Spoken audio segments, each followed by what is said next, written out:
Okay, I think we'll just get going and people will join us, I'm sure, as we get going more. So let's start out. So, just so everybody knows, my name is Morgan Slumberger. I work for the Blackstone LaunchPad. I'm the associate director there. And then I have the pleasure of running our women's entrepreneurship program called Pursue Your Passions.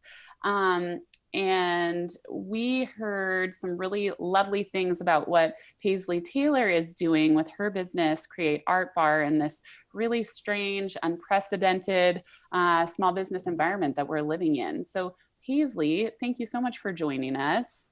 You. Um, and I'm wondering if you could give us just a quick introduction to the Create Art Bar and yourself and tell us a little bit about your business. Okay. Well, just a little bit about me and kind of how I got into this. I grew up in a very small town in Vermont, and so art was always a very big part of my life. I did craft projects with my mom every day, and um, art was always just my favorite time of day, favorite thing to do. Um, and I think growing up in a place where there was not a ton of people around all the time, I had to keep myself busy somehow, and so.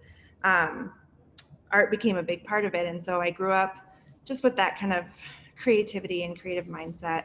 Um, I went to college in Denver, University of Denver, and have a degree in psychology, and then ended up going back actually later to get a degree for teaching. So I was an art teacher for a while.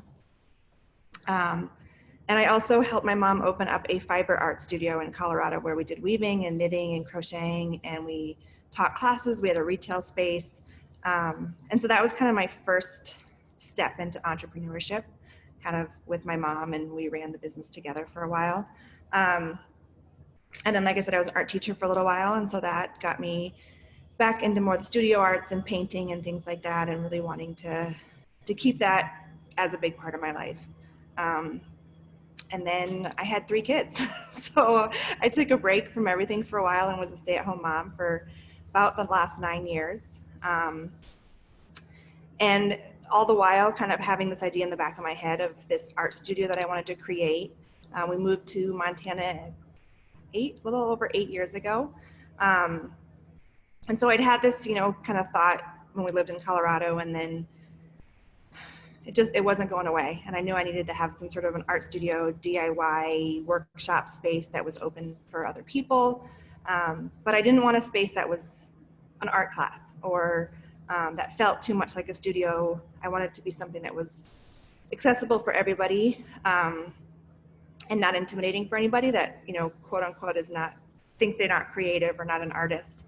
And so for the past 5 years, I've been developing this business plan of this DIY workshop bar. And luckily we had the opportunity to come in the Merck Hotel here, which included a liquor license. And so we were able to make that dream a reality and have the full bar with the DIY crafting studio.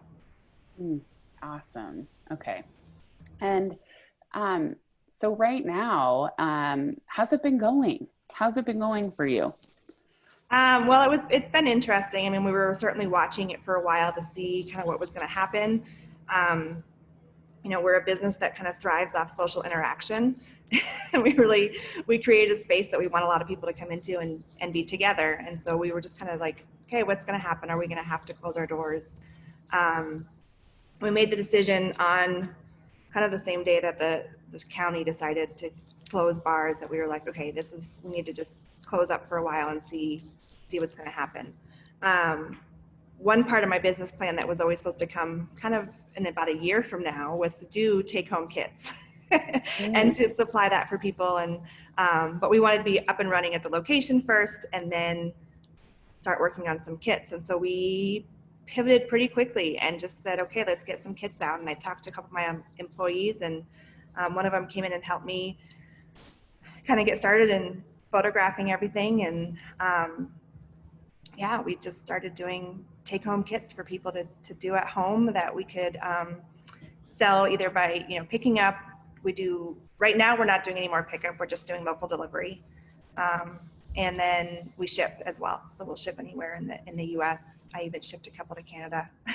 oh, cool. Okay. So Okay. we're yeah, we're just trying to make it work any way we can, really. Right. I'm just curious because this has been coming up, I feel like, in a few food service businesses that have liquor licenses. Are you Mhm. able to deliver drinks to people as well? That Yes. is hilarious. I just find that so great. I'm going to make a mental note of that. Yes.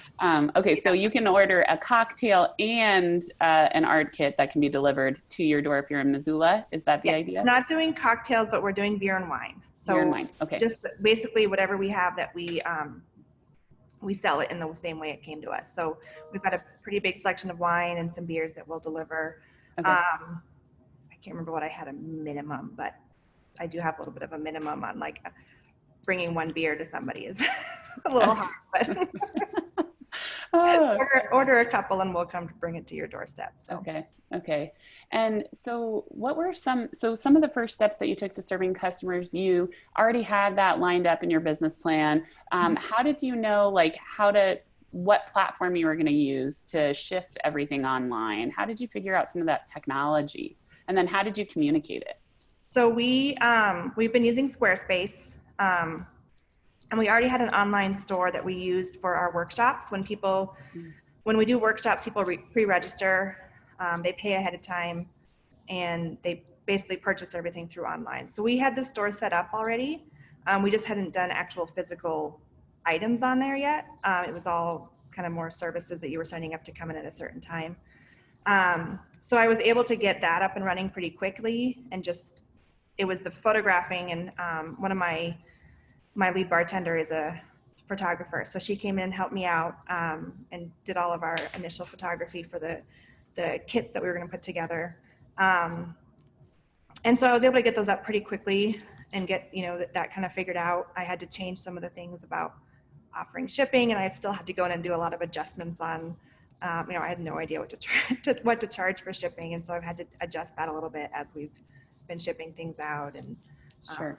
Yeah, that makes sense. Learning as you go a little bit, Mhm. and then like in-town delivery probably has its own set of interesting challenges. Do you have like proximity for like where you will deliver things, like I think I said like within a 30-minute drive of Missoula? drive. I don't, Okay. if it's down to the Bitterroot, I would probably just ship it. But Okay. Okay. yeah, 30 Huh. minutes is kind of my. Yeah, your time. Okay.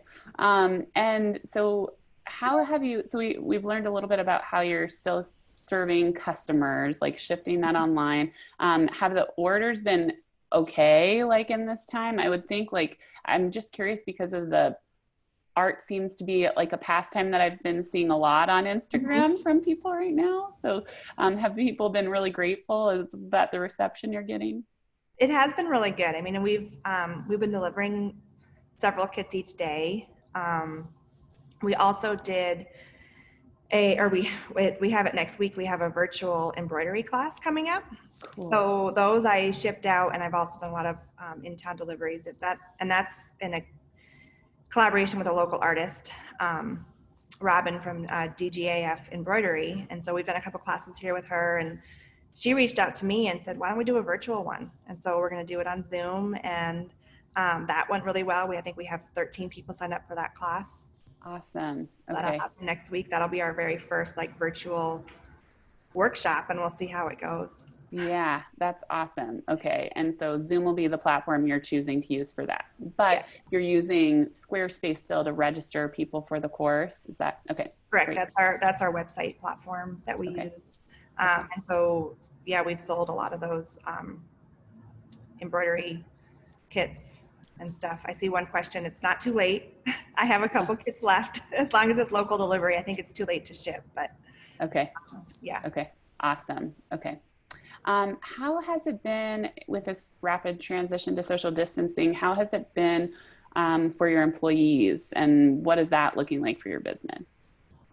So they're the ones that are kind of on my mind all the time, because as soon as we found out we were closing our doors, they kind of just told everybody like, we don't have any shifts available, and we're just gonna ride this out and see what happens. A lot of the recommendations for us was to kind of point them towards unemployment and trying to file for that. I'm not sure. I've heard from one of them that they didn't qualify, and I think that might be because we have only been open since October. Ugh. So they don't have a long enough work history here, which is a real bummer because I think they should qualify just as anyone else at this time. So I'm not sure kind of how that's going. We're looking into other resources to try to help out our employees. Certainly, hopefully their stimulus checks will help them out. But right now we don't have any work for them. So there's really not a whole lot that, I can do other than just supporting them and checking in on them and seeing how they're doing. We do plan once we reopen, we'll kind of see how things go. I don't know if it's going to be as busy. Who knows what's going to happen, if they're going to, make us have less people in here at a time or whatnot. But hopefully we'll be able to be back up and running and have everyone back on board. The new one that's coming out tomorrow. We keep being told tomorrow we'll find out more about this PPP loan option. And so that's definitely something we're looking into to help with our payroll and help our employees and be able to get everyone back on payroll. And then something else we're doing tomorrow night, actually. So most of our employees are also working artists, and they sell their artwork. And so I've been trying to promote them a lot through our social media. And tomorrow night we're going to have kind of a virtual First Friday pop-up. Cool. Where they're all going to be online selling their goods. And then we're going to give away a $5 gift card for every purchase made through those artists. And then there's going to be we're trying to put together like a grand prize at the end, drawing that people can enter into by participating in our virtual. Cool. How do we access that? How do we become a part of that? So we are just getting it started and going. So it's going to be through our in social media. So Facebook and Instagram, create Art Bar, and then that's where the main part of it will come from. And then I'll link to all the artists from there. But we'll have more coming out tonight about that, and then it'll be going on tomorrow. Okay. But First Friday kind of snuck up on us, so we were like, oh, we should try to do something, and it's just another way to try to support my employees, and people can buy their art pieces, and that gives them a little bit of income during this time. Okay, awesome. That's super creative, and I'm excited. Yeah, I think there was a comment that we can't believe that it's already First Friday. Holy cow, so true. And so in some of this, I'm curious, so you mentioned you've been looking at other resources. You mentioned some of the relief packages that have been coming through. Tell me about you and about how you've been getting your information, maybe what information you're seeing that seems pertinent to you, that might be pertinent to other business owners. Tell me about that and what that's looking like for you. Well, most of it's just been kind of from either other business owners or, my dad is a director of a nonprofit in Colorado. So we've been talking a lot about resources for both of us to be able to use. My husband Chase has also been, he brings up different ideas for what we can do as well. I was able to attend the Missoula Nonprofit Network has been doing some town hall meetings. I'm on a board of a nonprofit, so I was able to listen into that. So a lot of my information is coming from other businesses as well, because being on a board at another, I'm at a nonprofit preschool. And so trying to figure out problem solving for there has also turned into problem solving for my business as well. Yeah. So it's nice that we can all kind of figure it out together as we go. And we've also been talking with our bank. But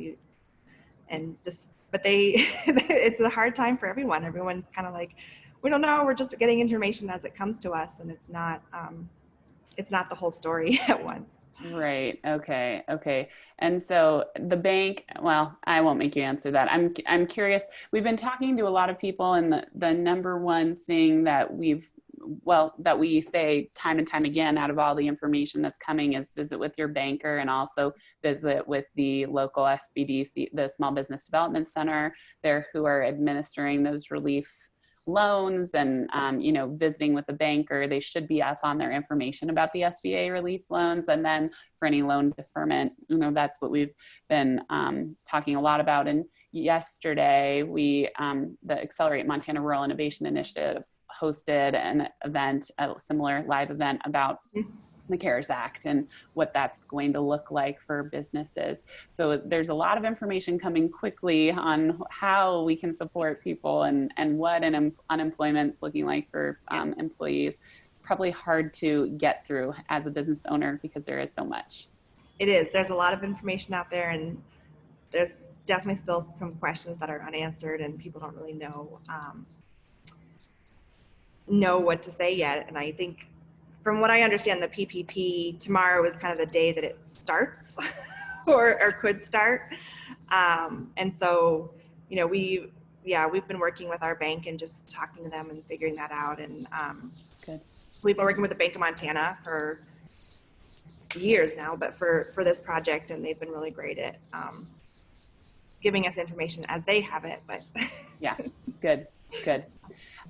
So as you're thinking this through and you're looking at those packages, talking with your bank, have you started to think about any of your contracts that you have? Are you thinking about renegotiating those? Are there options for you along those lines?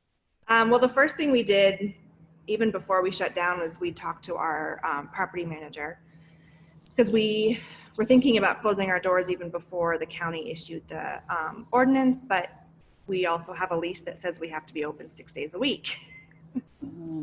So we were a little nervous about that. So we wanted to make sure we had our bases covered before we actually said, okay, we're closing. And of course, once the county shut down, then we didn't worry about it because we knew that it would be fine.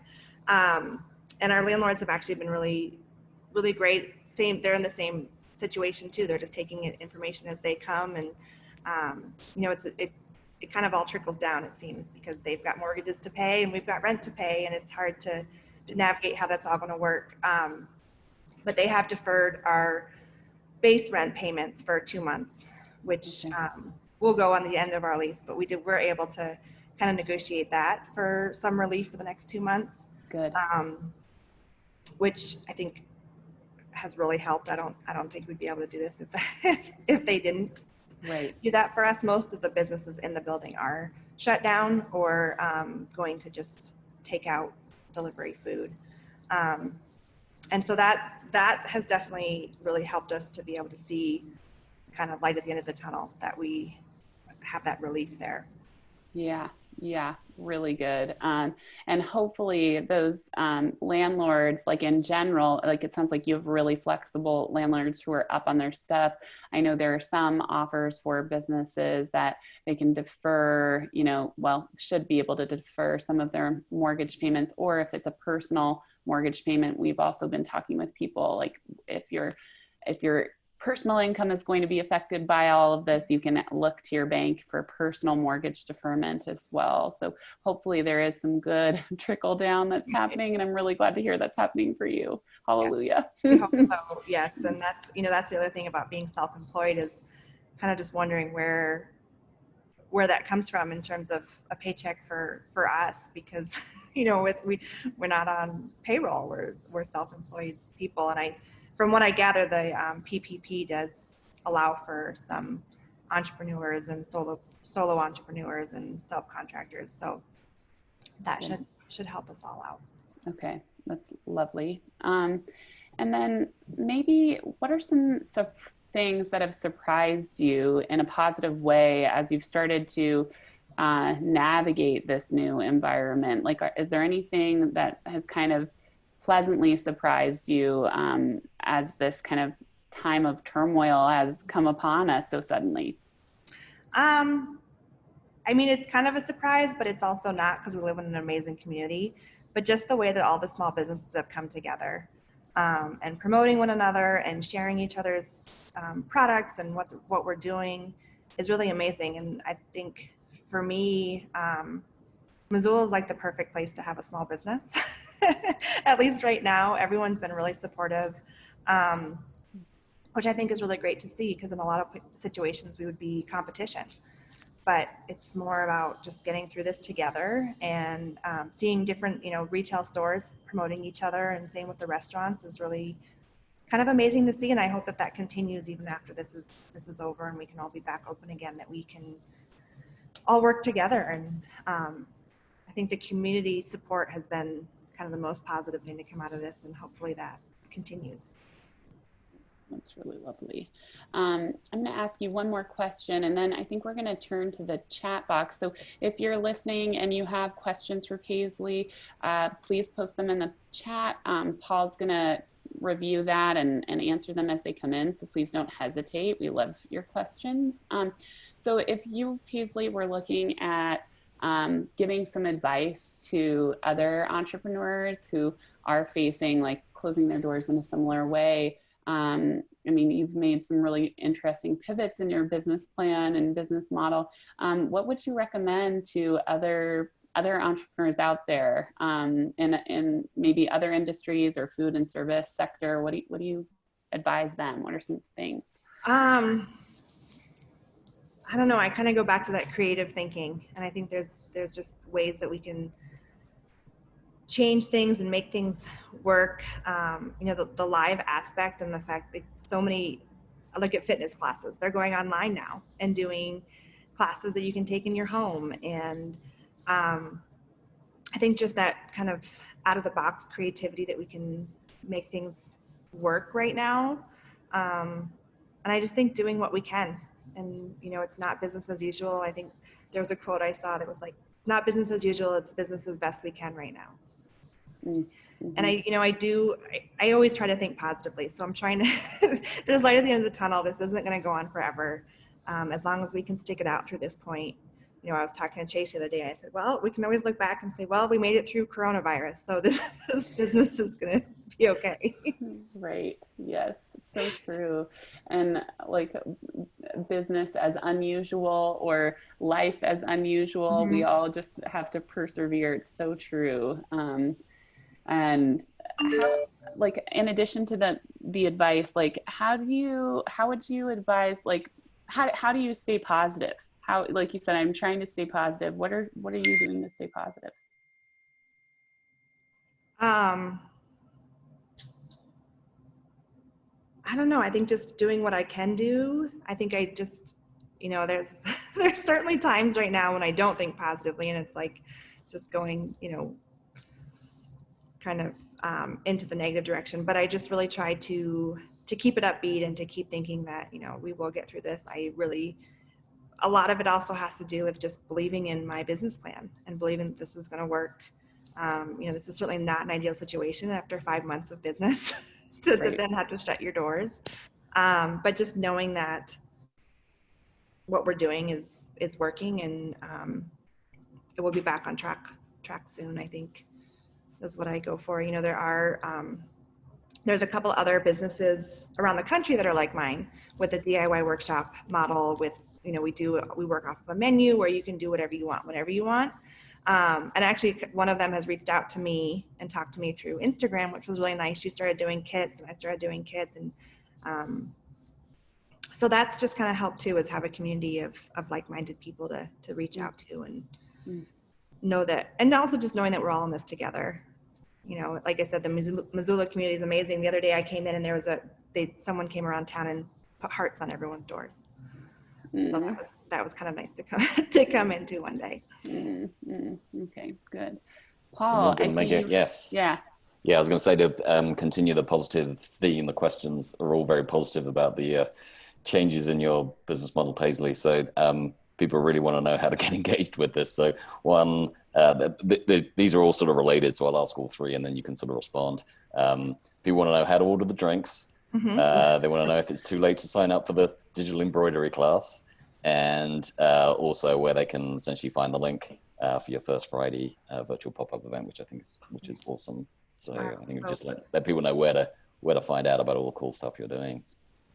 Basically, our social media is going to be the best resource. On Instagram, we're just Create Art Bar, and same with on Facebook, and then our website, which is createartbar.com. That's where you can purchase all of our, we have all of our beer and wine listed up there. You can purchase that through there. You can purchase the digital embroidery class through there. Other art projects are all up on our website. And even just if you need to just email, I'm just hello@createartbar.com. I can answer questions that way as well. Awesome. So I think I'd like to wrap, and maybe I'll say a couple things, and then Paisley, if you have anything you want to have some final ideas on, that would be great. I want to wrap with a few things. One, for everybody on this call who is a business owner who is struggling, the LaunchPad is providing resources, and we're opening, like we usually have stipulations that we only serve human affiliates. We're opening, I think, that up to anybody who's in need right now. And Michelle's posted some of that booking information in our chat.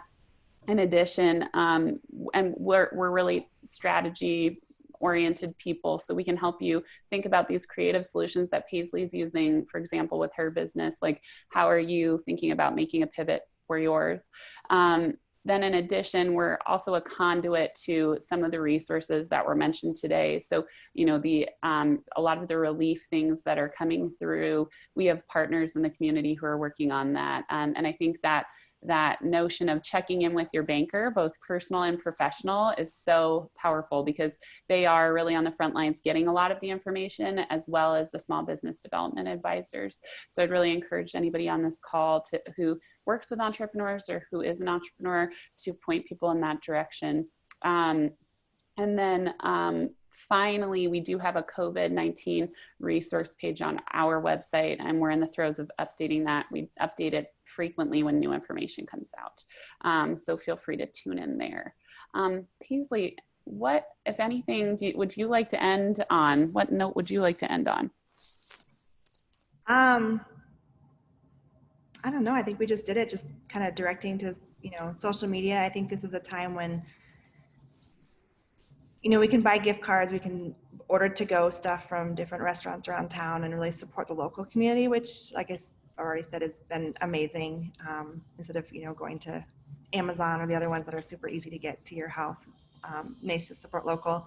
But even just kind of as a free way to support different businesses is just to follow their social media and share it. And, hopefully at the end of this, we'll have grown our audiences so that when we do open back up, we can kind of open with a bang, is what I keep saying, and we're going to open up even stronger than we were before. So. I love that. That is such a powerful piece. And I've heard that reiterated by a lot of people. Like, if you can't afford to buy something, that social capital is just as important. So if you're able to share and tune in to social media, that's really helpful for small business. Exactly. I love that. Well, thank you so much for sharing what's going on with your business and being so vulnerable up here. I know that this will help a lot of other people, and hopefully grow your tribe as well. So we can't thank you enough for joining us today. Well, thank you for having me. Great.